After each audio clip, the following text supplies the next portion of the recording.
క్రీస్తు పరిశుద్ధ నామమున చేరి వచ్చిన మీ అందరికీ నా శుభాభివందనములు. Good morning all of you. ఈ దినము కొరకై ఏర్పాటు చేయబడిన వాక్య పాఠము యోహాను సువార్త 15వ అధ్యాయము 16వ వచనం చదువుతున్నానండి. యోహాను సువార్త 15:16. మీరు నన్ను ఏర్పరచుకొనలేదు, మీరు నా పేరట తండ్రిని ఏమి అడుగుదురో అది ఆయన మీకు అనుగ్రహించున్నట్లు మీరు వెళ్ళి ఫలించుటకును మీ ఫలము నిలిచియుండుటకును నేను మిమ్మును ఏర్పరచుకొని నియమించి తిని. దేవుడు తన పరిశుద్ధ వాక్కులను మనందరి హృదయములలో ఫలింపచేయునుగాక. మనం ఒక చిన్న అంశంలో ఉన్నాము. మరి పోయిన వారము పిలువబడిన వారు, ఏర్పరచబడిన వారు, నమ్మకమైన వారు, వీరు మన ప్రభువు రాజుల రాజును అయ్యున్న యేసయ్యతో, సైన్యములకు అధిపతి అయిన యేసయ్య పక్షముగా మరి మనము కూడా అందులో చేరిన బిడ్డలంగా, పిలువబడిన వారై, ఏర్పరచబడిన వారై, నమ్మకమైన వారై ఉన్నందున ఆయన ఆ రాజులను జయించును అని చదువుకున్నాం. భూలోక రాజులని, సాతాను సంబంధిత మరి ఎవరినైనా కానీ ఆయన జయించడానికి ఆయన పక్షమున మనము పిలువబడిన వారుగా, నమ్మకమైన వారుగా, ఏర్పరచబడిన వారుగా ఉన్నాము అని మనకట్టి ఆధిక్యతను దేవుడు మరి యేసయ్య ద్వారా మనకు అనుగ్రహించినందుకై నిజంగా మనమెంతో ధన్యులం. యెహోవా దేవుడుగా గల జనులు ఎవరంట? ధన్యులంట. సో మనము ఏమి భూలోకంలో ఉన్నా లేకున్నా ఆకాశమందు నీవు ఉన్నావంటున్నాడు దావీదు గారు. నువ్వు తప్ప నాకు ఇంకేమీ అక్కర్లేదని ఆయన ఎంతో ధైర్యంగా, ఎంతో సంతోషంగా, తృప్తిగా మరి ఆ మాట పలుకుతున్నాడు. మనము మరి అంటున్నామా అలాగా సంతోషంగా? అవును, ఆయన బిడ్డలమై ఉన్నందుకు, ఆయన రక్తంతో మనం కొనబడిన బిడ్డలంగా ఉన్నందుకు, మనకి పరలోక రాజ్య మరి ఆ యొక్క రాజ్యంలోనికి మనని వారసత్వాన్ని అనుగ్రహించినందుకు ఇంతకంటే ఏం కావాలి ఈ లోకంలో ఇప్పుడు జరిగే పరిస్థితుల్లో? కానీ మనకి అట్టి ఆధిక్యతను ప్రభు అనుగ్రహించినందుకై మనం ఎంతో మరి దేవునికి కృతజ్ఞత కలిగిన బిడ్డలముగా ఉంటున్నాము, ఉండాలి.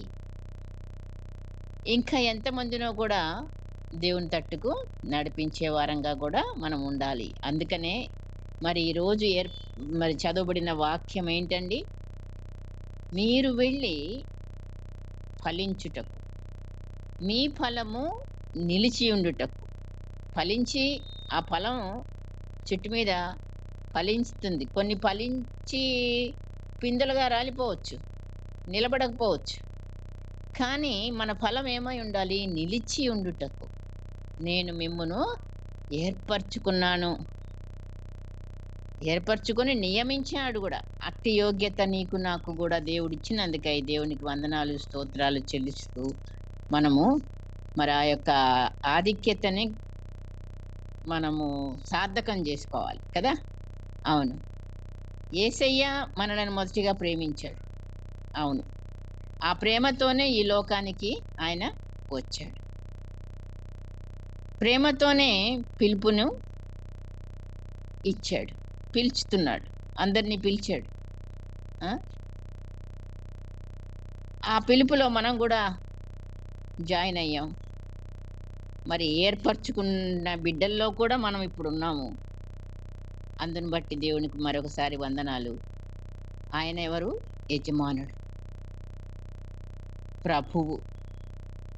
మనం మరి మన పొజిషన్ ఏంటి? దాసులంటాము. అవును కదా. 15వ మరి వచనంలో ఆయనను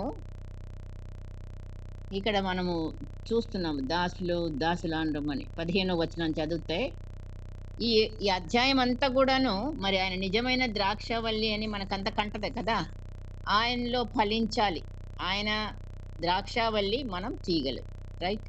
మరి ఆయన యందు నిలిచి ఉండాలి. ఆయన ప్రేమ యందు నిలిచి ఉండాలి. ఆయన మాటల యందు నిలిచి ఉండాలి. ఆయన మరి ఆయన యందు మనము నిలిచి ఉండాలి. ఆయన ఆజ్ఞల యందు నిలిచి ఉండాలి. ఇవన్నీ కూడా మనము నిలిచి ఉండే బిడ్డలంగా ఉంటేనే ఫలిస్తాం. లేని ఎడల అదిగో మరి ఫలించని ప్రతి తీగ ఆయన తీసి పారవేయబడుతుంది. ఆ అగ్నిలో కాల్చబడుతుంది అని కూడా ఆయన చెప్పే మాటలు మనం మరి జాగ్రత్తగా ఎన్నోసార్లు చదివిన ఈ యొక్క మరి వాక్య భాగము అయినప్పటికీ మరి ఫలించుట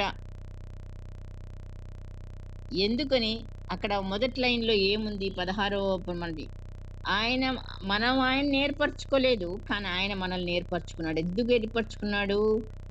మీరు నా పేరట తండ్రిని ఏమి అడుగుదురో అది ఆయన మీకు అనుగ్రహించునట్లు. ఇప్పుడు మనకిక్కడ కొంచెము నిలబడదాం ఈ మాట మీద. ఏంటంటే ఇప్పుడు మనము తండ్రిని ఏం అడుగుతాము? నా పేరట మనం అన్ని ప్రార్థనలు యేసయ్య పేరటనే చేస్తున్నాం. అడుగుతున్నాం. ప్రతిరోజు ప్రతి ఒక్కరం కూడా ప్రొద్దున లేసిన దగ్గర నుంచి మనం అడగకుండా లేము. మనకెన్నో అవసరతలున్నాయి. ఎన్నో అక్కరలున్నాయి. ఎన్నో మరి విజ్ఞాపనలున్నాయి. ఎన్ని రీతిలుగానో మనం తండ్రి సన్నిధికి వెళ్తున్నాము, అడుగుతున్నామండి. ఆ అడగటము, ఆయన మనకి ఇవ్వటము అక్కడ ఒక చిన్న ఇది పెట్టారు. ఏమని? మీరు తండ్రిని ఏమి అడుగుదురో అది ఆయన మీకు అనుగ్రహించునట్లు. ఇక్కడ కామ. మీరు వెళ్ళి ఫలించుటకు, మీ ఫలము నిలిచియుండుటకు నేను మిమ్మును ఏర్పరచుకుని నియమించితిని. కొంచెం మరి ధ్యానించుకుందాం ఈ మాట. ఎట్లాగా మరి మనం అడిగినవన్నీ ఆయన మనకు అనుగ్రహించునట్లు ఆయన అనుగ్రహిస్తాడంటే ఎలాగ? అడిగిన వెంటనే అనుగ్రహిస్తాడా? మనం కన్నీటితో అడగగానే అనుకరిస్తాడా? లేకపోతే మనకి అనుకుంటాం కదా, చాలాసార్లు నేను ఎన్ని సంవత్సరాలుగా కూడా ప్రార్థన చేస్తున్నాను, కానీ జవాబు రావటం లేదు కొన్ని విషయాలలో. ఎందుకని? దేవుడు ఎందుకు ఆలస్యం చేస్తున్నాడు? ఏంటి అంటే ఇక్కడ మర్మము మనం బాగా వాక్యాన్ని చూస్తే మరి ఇక్కడ నాకు తోచుతుంది ఏంటంటే, చూడండి, గ్రహింపు తెచ్చుకోండి. మీరు నా పేరట తండ్రిని ఏమి అడుగుదురో అది ఆయన మీకు అనుగ్రహించునట్లు ఏం చేయాలి? మీరు వెళ్ళాలి, ఫలించాలి, మీ ఫలము నిలిచి ఉండుటకును నేను మిమ్మును ఏర్పరచుకొని నియమించి. ఆయన మనకి జవాబు ఇవ్వాలి అంటే మనం ఏం చేయాలంటే ఫలించాలి. ఆ ఫలం ఎలా ఉండాలి? నిలిచి ఉండాలి. అక్కడ మరి జవాబు రావటానికి పెట్టాడు. కాబట్టి మనము కొన్ని విజ్ఞాపనలు నిజంగా చేస్తున్నాం. మనం మన ఇంటి వాళ్ళ కొరకే చేస్తాం. భర్త కొరకు భార్య, భార్య కొరకు భర్త, పిల్లల కొరకు తల్లిదండ్రులు చేస్తున్నాం. కానీ కొన్ని మనకి అక్కడ క్రానిక్ డిసీజెస్ లాగా క్రానిక్ అయిపోయి జవాబులే రావట్లే. ఎందుకు? మనకేమవుతుందంటే ఆ పక్క వ్యక్తిని ఇప్పుడు మనం ఏం చేయట్లేదు, ప్రేమించటం లేదన్నమాట. మీ ఫలం ఏంటి? ఇక్కడ ప్రేమించుట అనేది మెయిన్. అసలు ఇక బైబిల్ మొత్తానికి యేసయ్య చెప్పిన మొత్తం సారాంశం, ఆయన వచ్చింది లోకానికి, ఆయన లోకాన్ని అంతటినీ కూడా ఏం చేస్తున్నాడండి? ప్రేమిస్తున్నాడు. ఆయన చేసిన సేవలో కూడా ప్రతి ఒక్కరిది, ఎక్కడికి వచ్చినా ఆ యవనుడొచ్చి నేను నిత్య జీవానికి వెళ్ళాలి, నేనేం చేయాలని అడుగుతాడు మంచిగా. ఆయనను, సరే బాబు నీ ఆజ్ఞలన్నీ పాటించు, నేను చిన్నప్పటి నుంచి పాటిస్తున్నాను, అయితే నీకొకటి. అక్కడ ఏమన్నాడు దేవుడు? ఆయనని ప్రేమించి. సో ప్రతిదానికి స్టార్టింగ్ ఏముంటుంది అక్కడ? దేవుని యొక్క పనులు చేయడానికి. ఎవరినైనా ఇప్పుడు కనికరము, ప్రేమ ఇవన్నీ కూడాను యేసయ్యలో నుంచి ఉద్భవించి ఒకళ్ళని స్వస్థపరచాలన్నా, ఒకళ్ళని చూడాలన్నా, ఒక బోధ చేయాలన్నా, వీళ్ళు ఇలాగా ఏమి వీళ్ళకి ఎవరు కూడా బోధించేవాళ్ళు లేరు అని ఆయన మరి వారి మీద కనికరపడి బోధించాడు. వారిని కనికరపడి ప్రేమించి స్వస్థపరిచాడు అని రాయబడి ఉంటుంది. ఆ మాటని మనము చాలా జాగ్రత్తగా ఆలోచించుకోవాలి. ప్రతిది కూడా ప్రేమ. సో, మనం గూడా కొన్ని ప్రార్థనలు చేస్తాము. చాలా ఒక మనిషి సపోజ్ భార్య, ఒక భర్త మారాలి అని గనక మనం చేస్తున్నాం ప్రార్థన అంటే, మనం నిజంగా అతన్ని ప్రేమించి చేస్తున్నామా? కోపంతో చేస్తున్నామా? అంటే వాళ్ళు చేసే కొన్ని కార్యాలు వల్ల చాలా అసహనంగా ఫీలయ్యి, "ఎప్పుడుగా రక్షిస్తావు ప్రభువా? ఇంకెప్పుడు మారుస్తావు ప్రభువా?" లేకపోతే ఇట్లాంటి మన మన స్వార్థం కొరకు కొంత పెట్టుకుంటాం. మనకి కూడా అక్కడ మేలు జరగాలి, మనకు ఉపశమనం రావాలి, మనకు పరువు నిలబడాలి. లేదా అలాంటివన్నమాట. కుటుంబంలో కొన్ని కొన్ని సమస్యలొచ్చినప్పుడు, ఆ సమస్యని బట్టి ఎవరైతే సమస్య మనకి తీసుకొచ్చారో ఇంటి వాళ్ళే గావచ్చు, వాళ్ళ గురించి మనము కోపంగా ఆ వ్యక్తి మీద మనకేమి ప్రేముండదు. కానీ అక్కడ సమస్య తీరాలి. మనము ఆ రకంగా కొన్ని కొన్ని ప్రార్థనలుంటాయండి. కానీ నిజంగా ఆ వ్యక్తులని ప్రేమించి మనం ప్రార్థన జేసినప్పుడు జవాబొస్తుంది. ఇక్కడ ఫలించుట అనంటే ఫలము ఏం ఫలంతోనుందండి ప్రేమ? మనకు అందరికి కంటతనే మరినిది. ప్రేమ, సంతోషం, సమాధానం, దీర్ఘశాంతం, దయాళుత్వం, మంచితనం, విశ్వాసం, సాత్వికం, ఆశానిగ్రహం. ఇది ఫలం. ఈ ఫలంలో నంబర్ 1లో ఉంది ప్రేమ. ఆ ప్రేమ డెఫినిషన్ గూడా మనకు బాగా తెలుసు. ప్రేమ దీర్ఘకాలం సహించే ప్రేమ యేసయ్య ప్రేమ. సో, మనము తప్పదని కొన్నిసార్లు సహిస్తాం. నిజంగా చెప్తున్నా. నా జీవితంలో గూడా జరిగిన కొన్ని కొన్ని పరిస్థితుల్లో నేను ఎలాగ ఒక్కొక్క మెట్టు మెట్టు ఎక్కుకుంటూ వచ్చానో నాకు తెలుసండి. కానీ నేనంత పర్ఫెక్షన్‌తో, ప్రేమతో, జాలితో, కనికరంతో చేసిన ప్రార్థనలు లేవు. కన్నీటితో చేశా. కానీ ఆ స్టెప్ బిగినింగ్ నుంచి మొదట్లో నుంచి ఆ ప్రేమ నాకు రాలే. కోపమే వచ్చేది. అసహనం వచ్చేది. తప్పదని ఉండేది. సో, రకరకాలుగా మనము ఆ యొక్క బాధని మరి ఇక తట్టుకోలేని పరిస్థితుల్లో నుంచి దేవునికి మొరపెడతాం. కరెక్టే. కన్నీటితో మొరపెడతాము. మరి ఆయన గూడా సూదింగ్ వర్డ్స్ ఇస్తారు. మనల్ని నడిపించాలిగా. మరి ఒక్కసారే మనం పర్ఫెక్షన్‌లోకి రాలేము. ఒక్కసారే పెద్దోళ్ళం అయిపోలేము. చిన్న తనం నుండి మెట్టు మెట్టుగా బిడ్డలెలా ఎదుగుతున్నారో ఆ రీతిగానే ఆత్మీయ జీవితం గూడా ఎదుగుదలకొస్తా ఉంటది. ఆ గ్రహింపు రావడానికి ఎన్ని సంవత్సరాలవుతదో. మరి ఆ టైము మనము అసహనంతో ప్రార్థన జేయొచ్చు. లేదా నాకు ఎప్పుడు శాంతి దొరుకుతది? నేనెప్పుడు అందరిలో తల ఎత్తుకోవాలి? నేనెప్పుడు మరి పీస్‌ఫుల్‌గా ఉండాలి? నా నా నా అనేది ఒకటుంటది మనసులో.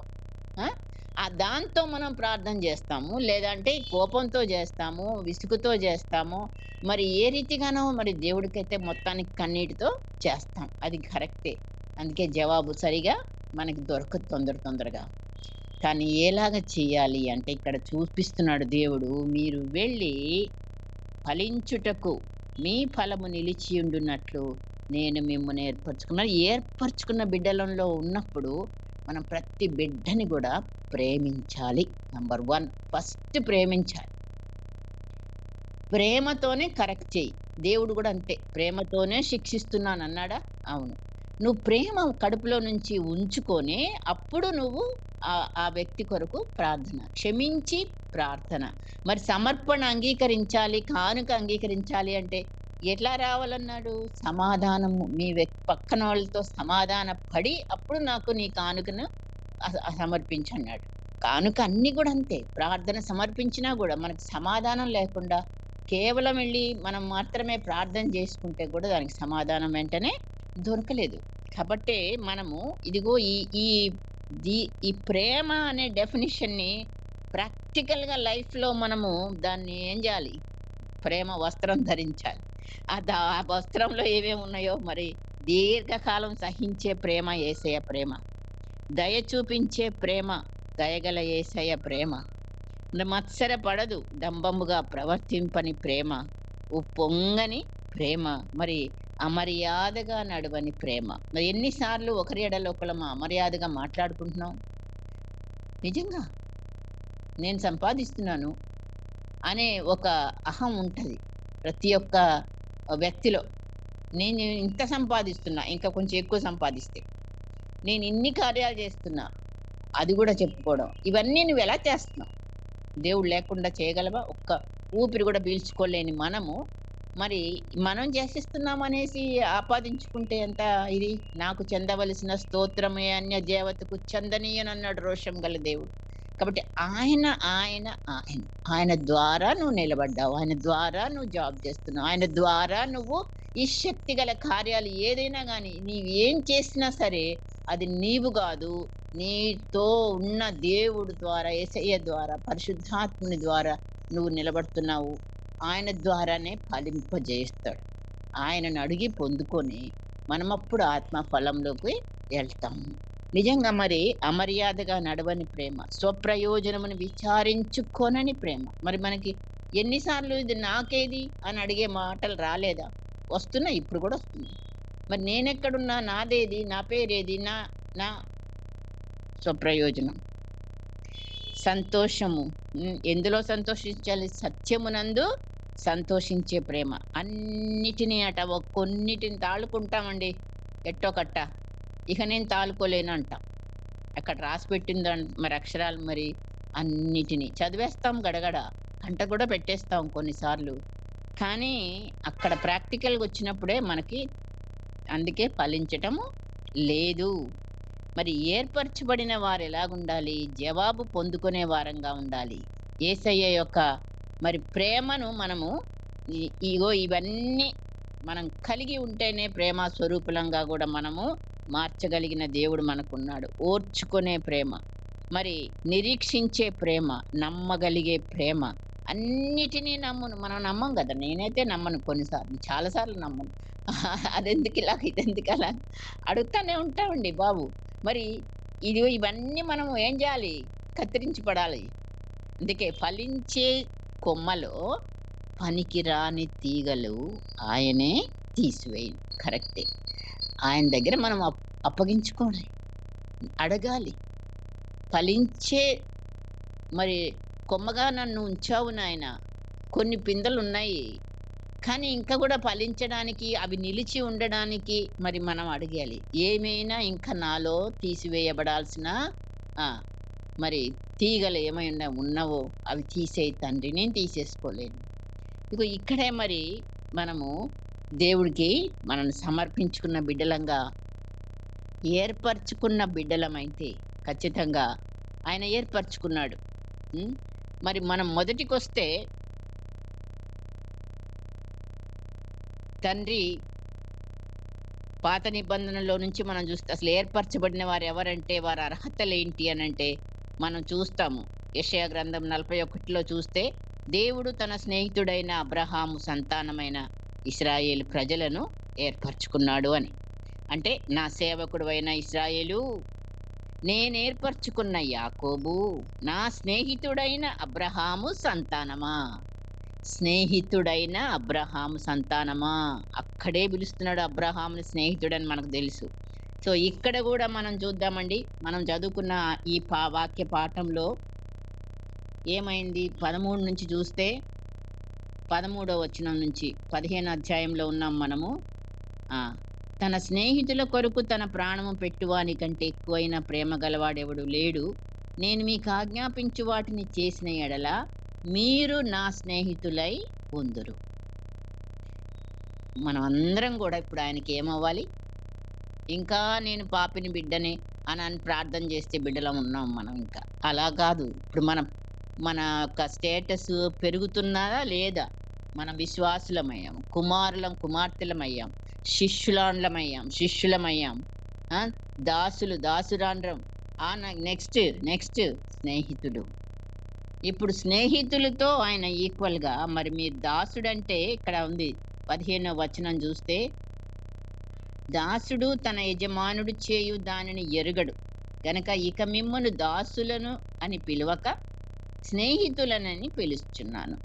ఎందుకనగా నేను నా తండ్రి వలన వినిన సంగతులన్నిటినీ మీకు తెలియజేస్తుంది.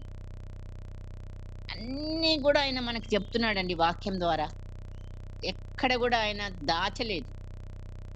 మొత్తం అంతా కూడా మనకి ఆయన బయలుపరచబడ్డాడు. తండ్రినే చూపించడానికి ఈ లోకానికి ఆయన రావడం జరిగింది. ఎందుకంటే ఇప్పుడు ఇశ్రాయేల్ ప్రజలను అబ్రహాము సంతానమైన యాకోబును మరి ఆయన భూదిగంతముల నుండి నేను పట్టుకొని దాని కొనల నుండి పిలుచుకొనిన వాడా. యెషయా గ్రంథంలో మరి మాటలున్నాయి 41 అధ్యాయంలో 8 నుండి 10 వరకు.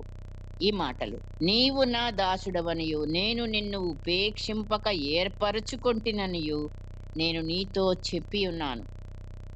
అంతవరకు ఆగట్లేదు. నేను నీకు తోడై ఉన్నాను, భయపడకుము, నేను నీ దేవుడనై ఉన్నాను, దిగులు పడకుము, నేను నిన్ను బలపరుతును, నీకు సహాయము చేయువాడను నేనే, నీతి అను నా దక్షిణ హస్తముతో నిన్ను ఆదుకొందును. ఇంత పెద్ద వాగ్దానము ఊరికనే పిలిచి ఏర్పరచలేదు. ఏర్పరిచిన వాళ్ళకి దేవుడు నిత్యము చెప్పే మాటలు, నీతో నాతో కూడా పలుకుతున్న మాటలు. తోడై ఉన్న దేవుడు, భయపడకమని చెప్పే దేవుడు, మరి దిగులు పడకమని చెప్తున్న దేవుడు, నేనే నీ దేవుడను అని కూడా గుర్తు చేసే దేవుడు, నిన్ను బలపరుస్తున్నాను, సహాయము చేయవాడను, నా నీతి అనే దక్షిణ హస్తముతో నిన్ను ఆదుకుంటాను. అన్ని విషయాల్లో ఆయన మనకి తోడు లేకపోతే సున్నా. ఆయన మనకు అన్ని రకాలుగా సహాయం చెయ్యాలి, తోడుండాలి, మనని ధైర్యపరచాలి, మనకి ఈ ఈ అన్ని అవసరతలు మనకు తీరుస్తూనే మరి ఆయన ఏర్పరచబడిన బిడ్డల్లో మనం కూడా జాయిన్ అయ్యి మరి ఆ పిలుపుని, ఆ ఏర్పాటుని దేవుడు నీ కోసం నా కోసం కూడా చేశాడు. కేవలము మరి ఇశ్రాయేలీలకు మాత్రమేనా అంటే కాదు. ఇశ్రాయేలీలు తనకు స్వకీయ జనంగా ఏర్పరచుకున్నాడు. చూస్తే ద్వితీయోపదేశ కాండము మీరు 7వ అధ్యాయము 6 నుండి 8 వరకు. ద్వితీయోపదేశ కాండము 7వ అధ్యాయము 6 నుంచి 7, 8 వచనాలు చూస్తే అక్కడ, నీవు నీ దేవుడైన యెహోవాకు ప్రతిష్ఠిత జనము, నీ దేవుడైన యెహోవా భూమి మీదనున్న సమస్త జనముల కంటే నిన్ను ఎక్కువగా ఎంచి నిన్ను తనకు స్వకీయ జనముగా ఏర్పరచుకొనెను. మీరు సర్వ జనముల కంటే విస్తార జనమని యెహోవా మిమ్మును ప్రేమించి మిమ్మును ఏర్పరచుకొన లేదు. అది మన యొక్క అర్హత. అక్కడ వాళ్ళు ఎక్కువ మంది ఉన్నారు కదా, మరి ఇశ్రాయేలుని అభివృద్ధి పరిచాడు దేవుడు, కాబట్టి జనాలు ఉన్నారు. అందుకని నేను మిమ్మల్ని విస్తార జనమని నిన్ను ప్రేమించి మిమ్మల్ని ఏర్పరచుకొనలేదు. సమస్త జనముల కంటే మీరు లెక్కకు తక్కువే కదా. అయితే యెహోవా మిమ్మును ప్రేమించువాడు గనుకను తాను మీ తండ్రులకు చేసిన ప్రమాణము నెరవేర్చువాడు గనుక, యాకోబు ఇశ్రాయేలు అని పిలుస్తున్నాడంటే మరి అబ్రహాము తన స్నేహితుడు, ఆయనకిచ్చాడు వాగ్దానం. వీళ్ళేమవుతారు తర్వాత, నీ జనాంగము ఇగో 400 సంవత్సరాలు ఐగుప్తులో ఉంటారు, అభివృద్ధి పొందుతారు, బానిసత్వంలో ఉంటారు, విడుదలనిస్తాను, మళ్ళీ వాళ్ళు వచ్చి ఇదే స్థలంలో వాళ్ళు నివసిస్తారు, ఈ పాలు తేనెలు ప్రవహించే దేశమునకు. సో ఆ రీతిగా దేవుడిచ్చిన వాగ్దానాన్ని నిలబెట్టుకునే దేవుడు, నమ్మదగిన దేవుడు ఆయన. కాబట్టే మరి ఆయన చెప్పిన మాట మరి మనము అక్కడ ఆ ప్రజలలో ఏముంది? ఏమీ లేదు. ఆయన ప్రేమించి ఏర్పరచుకున్నాడు, అంతవరకే. పిలుచుకున్నాడు, ఏర్పరచుకున్నాడు. అబ్రహాము స్నేహితుడిగా ఆయనను నమ్మాడు, ఆయనను వెంబడించాడు, ఆయన చెప్పిందల్లా విన్నాడు. ఆయనకి విశ్వాసం ఉంది, వినయం ఉంది. మరి చెప్పిన ప్రకారంగా వెంటనే ఆయన ఆజ్ఞలకు లోబడినవాడు. ఆ రీతిగా అందరం ఉండాలని. మరి అబ్రహాం గారి సంతానమైనప్పుడు ఖచ్చితంగా మనలో కూడా ఎక్కడ కూడా మరి వ్యతిరేకత మనలో రావడానికి లేదు. మరి ఇశ్రాయేల్ ప్రజలు ఎన్నిసార్లు వెళ్ళిపోతున్నారు, ఎక్కడ ఉంటే అక్కడ చుట్టుప్రక్కల వాళ్ళ వాళ్ళ ఆచారాలు అన్నీ కూడా వీళ్ళ ఫాలో అవుతున్నారు. వద్దురా బాబు అంటే కూడా అన్యులతో సహవాసం, అన్యులతో వివాహం, అన్యులతో సంప్రదాయం, సో మెనీ మరి దేవుడు మరి విగ్రహాలు కూడా చేసుకొని మరి వాళ్ళ దేవుడికి కోపాలు పుట్టించి మరి తను అనుకున్న ప్రణాళిక అంటే తనను ప్రపంచమంతటికి తెలియబడాలని ఇశ్రాయేలీల ద్వారా వారిని ఏర్పరచుకున్నాడు. ఆయనకు ఒకటి ఉంది, వీళ్ళు నా జనం, స్వకీయ జనం అని ఏర్పరచుకున్నాడు. మరి 9వ అధ్యాయము 4-6 వరకు కూడా చూస్తే అక్కడ తనే మరి వాళ్ళను అక్కడ ప్రవేశపెట్టి ఆ దేశంలో నీ దేవుడైన యెహోవా నీ ఎదుట నుండి వారిని తోలివేసిన తర్వాత నేను ఈ దేశమును స్వాధీనపరుచుకున్నట్లుగా యెహోవా నా నీతిని బట్టి నన్ను ప్రవేశపెట్టనని అనుకొనవద్దు. ఎక్కడ కూడా మనం అతిశయించడానికి కాదు, దేవుడే మరి ఆ దేశమును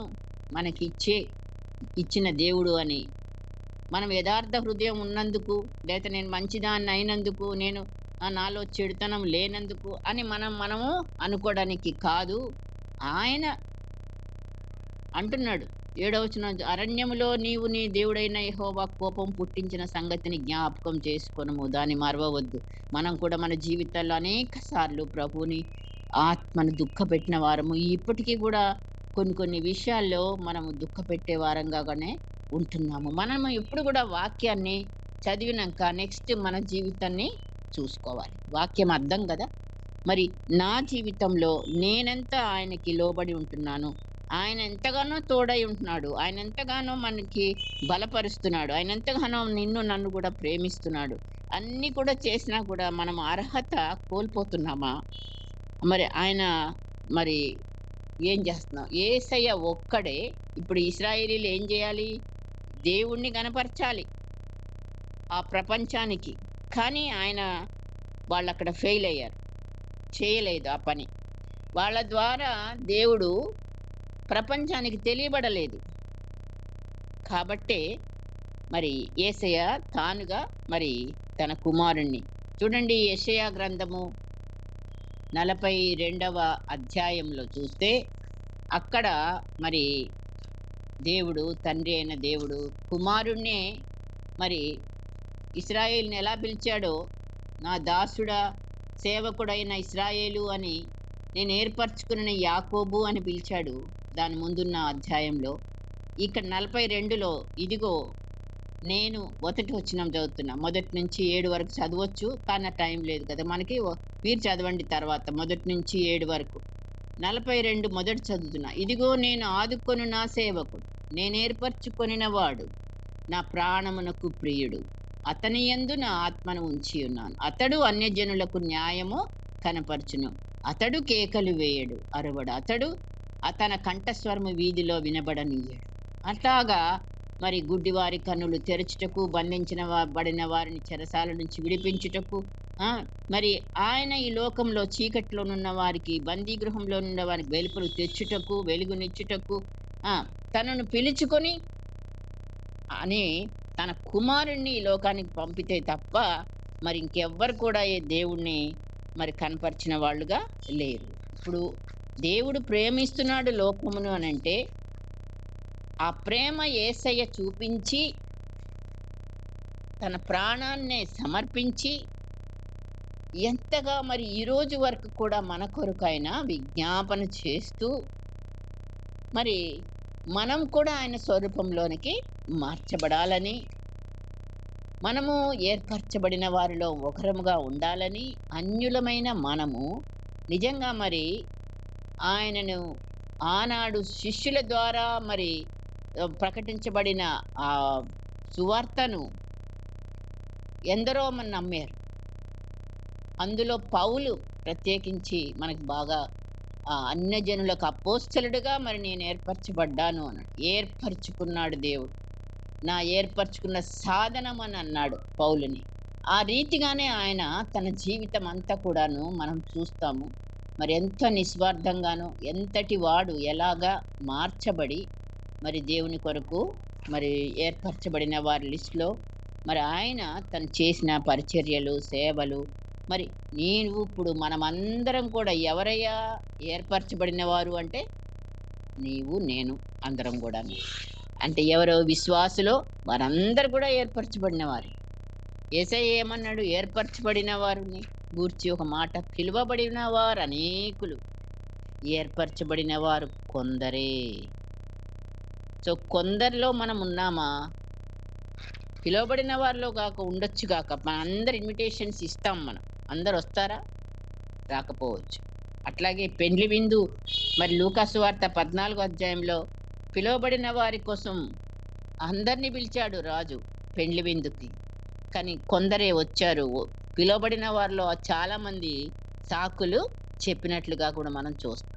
అయినా సరే దేవుడు ఆ రాజు మరి వెళ్ళి కంచెల్లో రోడ్ల మీద అక్కడ ఎక్కడైనా సరే నా యొక్క హాల్ అంతా నిండిపోవాలి, నా విందు పిలువబడిన వారికి లేకుండా అయిపోయింది, వాళ్ళు రుచి చూడట్లేదు. సో మనము పిలువబడ్డ వాళ్ళల్లో ఉన్నామా? ఏర్పరచబడిన వారిలో కూడా మనం ఉన్నామా? మనం ప్రశ్న వేసుకోవాలి. నిజంగా మరి మనము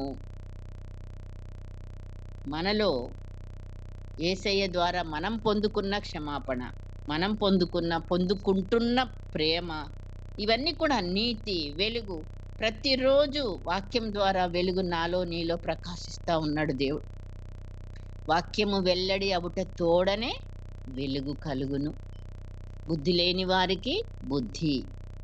మనము బుద్ధి లేదు అని కొందరు అంటూ ఉంటాము, లేదా నాకే చాలా విషయాల్లో వాక్యం చదువుతున్నప్పుడు నిజంగా బుర్ర వెలుగుద్ది.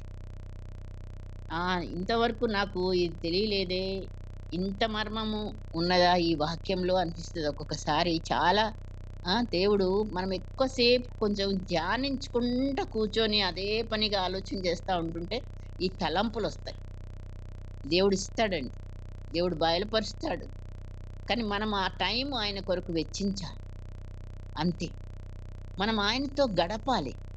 స్నేహితులతో ఎంతసేపో మాట్లాడతాం కదా, ఫ్రెండ్స్తో ఎన్నో చెప్పుకుంటాం. మనకు రియల్ ఫ్రెండ్ అంటే మనము ఇన్ అండ్ అవుట్ అక్కడ మనము ఆ ఫ్రెండ్కి బయలుపరుస్తాం, చెప్పుకుంటే మనకెంతో హాయి, వాళ్ళు ఇచ్చే సలహాలు. కానీ యేసయ్యనే అంటున్నాడు, నీవు మనం ఆయన స్నేహితులము. మరి ఆ స్నేహితునితో ఎంత టైం, మనం సెల్ ఫోన్తో ఎంత టైం, ఇంటి పనులతో ఎంత టైం, జాబ్లో ఎంత టైం. నిజమే, దేవుని దగ్గరికి వచ్చేటప్పటికి మనకు అన్నీ చకచక అయిపోవాలి, నిమిషాల మీద అయిపోవాలా, క్లోజ్ చేయాలా. అక్కడ మనం ఫెయిల్ అవుతున్నామా లేదా? అలా ఉండకూడదు. కనుకనే దేవుడు అన్నీ చూస్తాడు. నువ్వెంత సమయం నా కోసం ఇస్తున్నావు, ఎంత ఆతృతగా నా దగ్గరికి పరిగెత్తుకొస్తున్నావు, ఎంతగా నువ్వు ఆలోచిస్తున్నావు. కూర్చుంటే అంతసేపు కూడా మనము వాక్యంలో ఏం చెప్తావు ప్రభా ఏంటి అని ఆలోచించి ఖచ్చితంగా దేవుడు ఒక మర్మాన్ని దేవుడు బయలుపరిచే దేవుడు అండి. చిన్న సెంటెన్స్లోనే మరి అక్కడ ప్రేమను గురించిన మాట, మీరు వెళ్ళి ఫలించటం ఎలా ఫలించాలి, ఏం ఫలించాలి? ఆత్మఫలం ఫలించాలి. ఆ ఫలించడం మన కుటుంబంలో మనం ఫలిస్తున్నామా? నిజంగా మరి మనలో ఇంకా వేషధారణ అనేది ఉన్నదా? పైకి అన్నీ చేసి పెట్టి అన్నీ చేస్తే ప్రేమన? అసలు హృదయంలో మరి నీకు నిజంగా ప్రేమ ఉందా ఆ వ్యక్తి పట్ల? అప్పుడు నువ్వు ప్రార్థన చెయ్యాలి, అప్పుడు నువ్వు కన్నీరు విడవాలి, అప్పుడు జవాబును పొందుకోవాలి. ఆ విషయంలో అదొక్కటే కాదు, స్వస్థత కొరకు కానీ లేకపోతే ఇంకా మరి దేని కొరకైనా, ఎవరి కొరకు నువ్వు ప్రార్థన చేసినా ముందు ఆ వ్యక్తిని ఏం చేయాలి? ప్రేమించాలి. నీ బిడ్డగా ప్రేమిస్తున్నాను ప్రభువా, ఒకరినొకరు ప్రేమించుకోండి అని వెంటనే చెప్తున్నాడు. నేను మిమ్మల్ని ప్రేమించినట్లు మీరును ఒకరినొకరు ప్రేమించుకోవాలి. అదే దేవుడు నేర్పించేది మనకి, దాన్నే మనం ఫాలో అవ్వలేకపోతున్నాం. మరి యేసయ్యని వెంబడించే బిడ్డలంగా ఉన్నాము. కనుకనే మరి ఆయన మనుష్య కుమారుడుగా ఈ లోకానికి రక్షకుడుగా, వెలుగుగా, మరి దేవుని ద్వారా మనకి క్షమ, ప్రేమ, నీతి, ఆయనే కాపరిగా, మార్గము, సత్యము, జీవాహారము, జీవజలముగా ఎన్నిటిగా మనకు ఆయన అందుబాటులో ఉన్నాడు. మరి అవన్నీ మనం అనుభవించుకుంటూ ఇంకా మనం ఇంకొకళ్ళ మీద కక్ష, పగ, ద్వేషం, కోపం, వీటిని మనం ఇంకా కలిగి ఉన్నామా? మనలో జీవిస్తున్నాయా ఆ గుణగణాలు? వాటిని చంపి అప్పుడు మనము దేవుని ప్రేమను మనం పొందుకొని మనం యొక్క ఆత్మ ఫలమును ఫలిస్తూ మరి యేసయ్య పొందిన విజయం నీకు నాకు కూడా సాతానుపై విజయం, మరణంపై విజయం, సమాధిపై విజయం. ఆ విజయం పొందిన వాళ్ళకే అక్కడ జీవవృక్ష ఫలం. ఆ ఫలాన్ని నువ్వు నేను మరి తిరిగి పొందుకోవడానికి ఇక్కడ ఈ ఫలాన్ని మనము ఫలించాలి. అట్టి ఫలం ఫలించడానికి పరిశుద్ధాత్మ దేవుడు నీకు నాకు మనకందరికీ తోడయుండును గాక. ప్రార్థన చేసుకుందాం. పరిశుద్ధుడవైన ప్రేమ కలిగిన మా ప్రియ పరలోకపు తండ్రి, నీకు లెక్కలేని వందనాలు, స్తోత్రాలు నాయన. అయ్యా, ఎన్నిసార్లు మేము నీ వాక్యం వింటున్నాము, చదువుతున్నాము అయ్యా. మరి ఇంకా కూడా నీవు కోరిన రీతిగా మేము నాయన అన్ని విషయాలలో మరి ఫలించలేక, కొన్నిసార్లు ఫలించిన ఫలం కూడా మరి ఏ రీతిగా చెట్టు ఫలాలు రాలిపోతున్నాయో అట్టి రీతిగా మేము ఫలించిన ఆ ఫలాన్ని కూడా నిలిచి ఉండక పడిపోతున్నదేమో నాయన. మా జీవితాలను ఎన్నిసార్లు మీ దగ్గరికి వచ్చి క్షమాపణ అడిగినప్పుడు క్షమిస్తున్నావు నాయన. మాకు నువ్వు పడిపోయినప్పుడు లేవనెత్తుతున్నావు నాయన. నీ యొక్క ఆత్మ నిత్యము మాకు అందుబాటులో మాలో మీరు నివసింప చేస్తున్నావు తండ్రి. నీకు తగిన రీతిగా ఏర్పరచబడిన వారముగా మేము నాయనా, నిన్ను కలిగిన వారముగా నిన్ను ప్రకటించావు. నీవే రీతిగా అయితే తండ్రిని ఈ లోకానికి చూపించావు, వెలుగుగా, ప్రేమగా ప్రభువా, నీ కనికరమును, నీ జాలి, నీ దయ నువ్వు చూపించావు. తండ్రి యొక్క గుణాలన్నీ చూపించావు. నన్ను చూస్తే తండ్రిని చూశారు అని కూడా మీరు చెప్పారు నాయన. అట్టి రీతిగా నిన్ను మేము మా కుటుంబానికి, మా సంఘానికి, మా యొక్క చుట్టూనున్న జనులకు మేము నిన్ను చూపించే వారముగా చేయడానికి, మా ఫలము నిలిచి ఉండడానికి తండ్రి ఇంకా కూడా మమ్మల్ని మేము నీకు సమర్పించుకుంటూ ప్రభువా, నాలో పనికిరాని తీగలు నీవే తొలగించి ఫలించే తీగగా నన్ను మమ్మలందరినీ కూడా నీ యందు నిలిచి ఉండుటకు, నీ యందు, నీ వాక్యమందు, నీ మాటల యందు నిలిచి ఉండే బిడ్డలముగా, నీ ప్రేమ యందు నిలిచి ఉండే బిడ్డలముగా మేము మమ్మల్ని మీరు నిలబెట్టినందుకై నిలబెట్టుమని బ్రతిమాలుకుంటూ ఈ ఉదయ కాలమున తండ్రి మమ్మల్ని మేము నీకు సమర్పించుకుంటూ యేసు పరిశుద్ధ నామమున బ్రతిమాలి వేడుకొంచున్నాం తండ్రి. Amen, amen.